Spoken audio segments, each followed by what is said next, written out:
Bonsoir. Bonsoir et bonsoir à tous. Et comme chaque fin de week-end, retour sur une semaine d'actualité marquée toujours par la crise sanitaire. Le gouvernement a dressé un bilan d'étape de la campagne de dépistage et des aides allouées, alors qu'était lancée une nouvelle édition de l'opération de sensibilisation Octobre Rose contre le cancer du sein. Cette semaine a également été marquée par l'actualité internationale à Madrid avec la gestion de l'épidémie de Covid qui gagne de nouveau du terrain. Nous étions avec le nouvel ambassadeur de Monaco en Espagne, Catherine Fautrier. La campagne électorale américaine, à moins d'un mois du scrutin, une analyste économique est venue nous présenter les forces en présence. Et la nouvelle directrice des laboratoires environnementaux de l'AIEA nous a dévoilé quant à elle ses missions. La reprise d'une vie culturelle plus dense avec les spectacles de plus en plus nombreux à Monaco et le Salon du Livre qui a rassemblé samedi des dizaines d'auteurs. Et puis une semaine marquée surtout par l'élan de solidarité, la mobilisation à Monaco en faveur des sinistrés du Haut-Pays. Le prince Albert II s'est rendu sur zone pour mesurer l'ampleur des dégâts et réaffirmer que la principauté serait aux côtés des victimes et aiderait à la reconstruction. Pour moi, c'était tout à fait naturel de pouvoir apporter mon soutien sur place. Alors certes, c'était que sur la commune de Roquebillière. Bien sûr, j'aurais bien aimé voir d'autres communes pour pouvoir les visiter, mais il faut aussi laisser la place au secours. Et c'est tout à fait naturel que la principauté, et en moyens humains et en moyens matériels, puisse venir en aide à ces populations sinistrées. À Monaco, sur les réseaux sociaux, ça s'est agité, ça a été très rapide. Les gens sont d'une générosité incroyable, ça fait plaisir à voir. Ça a été une chaîne de générosité, les taxis sont là pour nous aider depuis hier, sans discontinuer. C'est extraordinaire, c'est magique. Alors on a battu le rappel à partir de samedi et on a plus de 80 personnes qui ont répondu présentes. Et aujourd'hui, on en a une dizaine qui sont réellement sur le terrain, que ce soit à Roquebillière, aussi à l'aéroport de Nice et à Breil. On a ouvert un appel aux dons à la Croix-Rouge monégasque parce qu'on pense que, je dirais, les espèces vont nous permettre de gérer la crise. On pense effectivement les couches, mais aujourd'hui, ça avait plutôt été les EHPAD qui nous ont contactés, donc plutôt pour les personnes âgées. Et ça nous a permis de faire des courses et après d'approvisionner les EHPAD de la région. Je ne suis pas trop surpris par l'élan monégasque. On est quand même un pays solidaire où toutes les fois qu'il y a une catastrophe, on répond présent. Donc non, pas surpris, mais toujours agréablement, je dirais, surpris par la capacité de réaction de mes bénévoles, de mes salariés, à toujours répondre présent. On est en plein Covid et malgré tout, j'ai 80 personnes qui se portent candidates. Aujourd'hui, la Croix-Rouge réfléchit beaucoup sur la question des changements climatiques et de l'impact et de la vulnérabilité des populations. C'est des thématiques qui sont devenues récurrentes. Je ne sais pas si vous avez vu, mais pour le Gala des Océans, on s'est associé avec la Fondation Albert II, dans le sens où ce n'est pas que l'environnement, mais c'est aussi l'humain et l'environnement. Et après, c'est des techniques d'adaptation, ou en tout cas des mesures d'adaptation qui sont nécessaires au niveau politique pour éviter ce genre de catastrophe. Je vais jouer pour le Liban le 17 octobre à Cannes, Salle Miramar. C'est un concert qui me tient tout particulièrement à cœur, car la musique, c'est aussi ça. C'est aider les gens dans le besoin quand on peut. En tout cas, c'est l'une des raisons pour lesquelles je suis là, c'est pour défendre ces salons du livre, pour défendre le livre. Je crois qu'il ne faut pas baisser les bras. Donc chaque fois qu'on me donne la possibilité de venir incarner, en tout cas, mes livres et peut-être la littérature actuelle, j'y vais. Et voilà. Non seulement je les apprécie, mais je considère que c'est nécessaire pour un écrivain de connaître ses lecteurs. C'est à eux qu'on doit tout. Le minimum consiste à les regarder dans les yeux pour savoir quelle tête ils ont et qui ils sont. Mon métier, c'est raconteur d'histoire. Je ne me définis pas comme écrivain. Écrivain, c'est celui à la limite qui fait la comptabilité, il écrit des choses aussi. C'est-à-dire qu'il faut tenir les gens en haleine, il faut regarder comment ils réagissent. Et ce qui me manque dans le travail du roman, c'est que je ne sais pas comment les gens réagissent. Alors, je suis monté sur scène et en effet, tous les mois, dans un théâtre de 200 places, je raconte une histoire et en même temps, je propose aux gens de fermer les yeux pour des séances d'hypnose dans lesquelles ils vont eux-mêmes vivre ces histoires. J'ai commencé à l'Agence internationale pour l'énergie atomique il y a un certain nombre d'années en tant que chercheur ici dans les laboratoires. Et puis j'ai poursuivi ma carrière ailleurs. Et je reviens maintenant à ce poste et c'est effectivement une grande fierté d'être le premier ressortissant monégasque à atteindre ce niveau de responsabilité au niveau des Nations Unies. Et puis le fait que ce soit une femme, bon, c'est un petit clin d'œil. Voilà.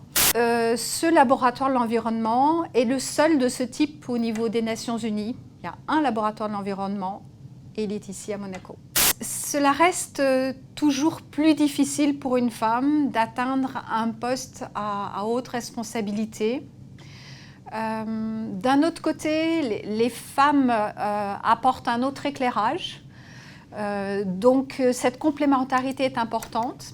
Et je suis assez fière de dire que les laboratoires de l'environnement de l'AIEA à Monaco ont une parité homme-femme qui est pratiquement respectée.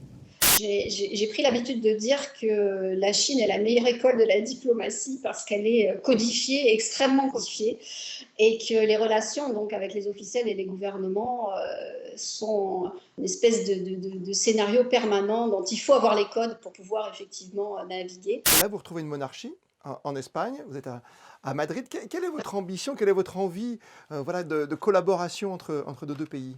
J'espère pouvoir intensifier le plus possible les liens entre la Principauté de Monaco et l'Espagne. Je crois qu'on a pas mal, d'axes sur lesquels on peut travailler ensemble. Évidemment, le tourisme. Vous savez que l'Espagne, Madrid en tout cas, est le siège de l'Organisation mondiale du tourisme. Donc, il va y avoir beaucoup de choses à faire dans ce domaine-là, compte tenu de la situation sanitaire mondiale et de l'impact de la Covid-19 sur l'économie touristique. L'économie va plutôt bien. L'économie a déjà recréé le nombre d'emplois détruits au mois de mars et au mois d'avril.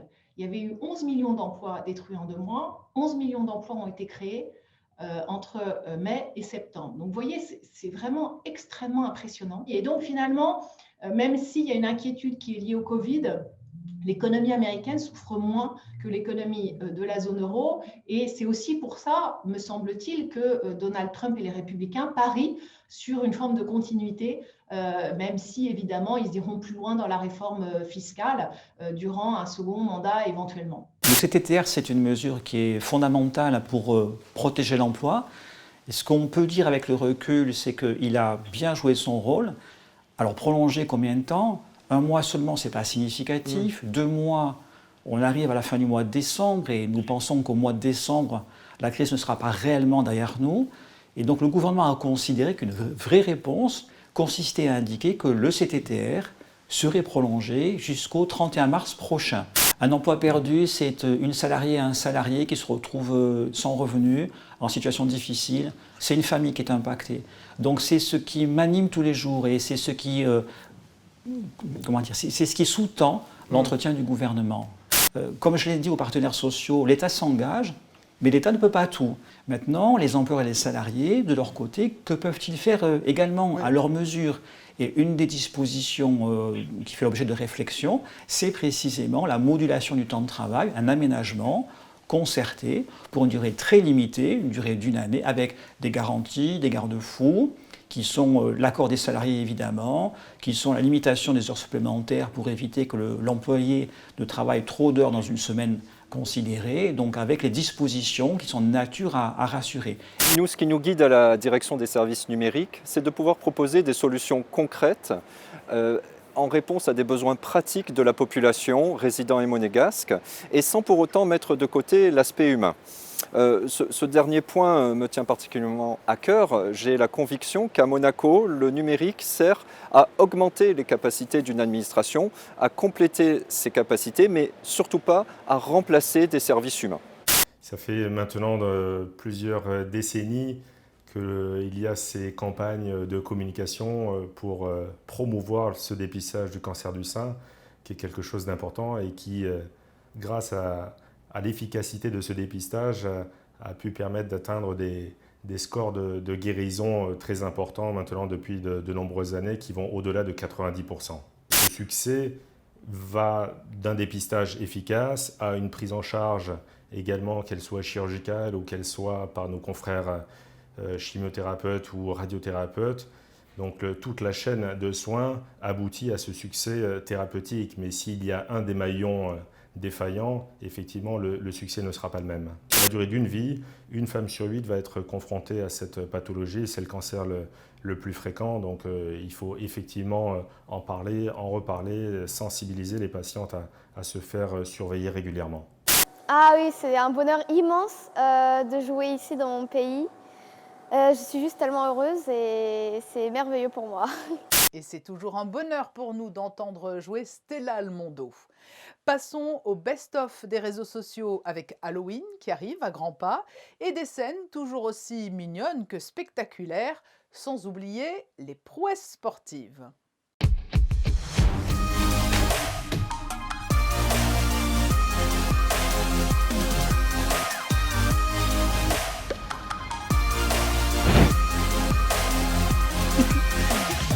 Hi. Hello.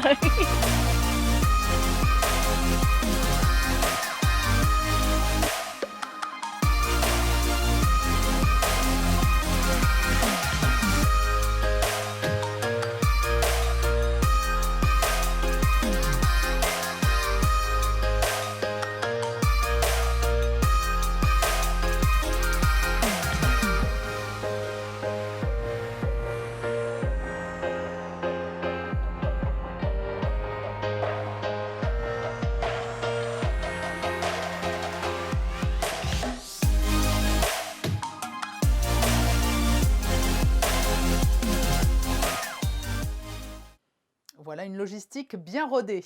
C'est la fin de ce best-of et pour respecter la tradition, nous nous quittons avec les photos de la semaine, signées Manuel Vitali, Michael Alési et Stéphane Dana. Vous avez rendez-vous demain à 19 h avec Fabien Bonilla. Très belle fin de week-end à tous.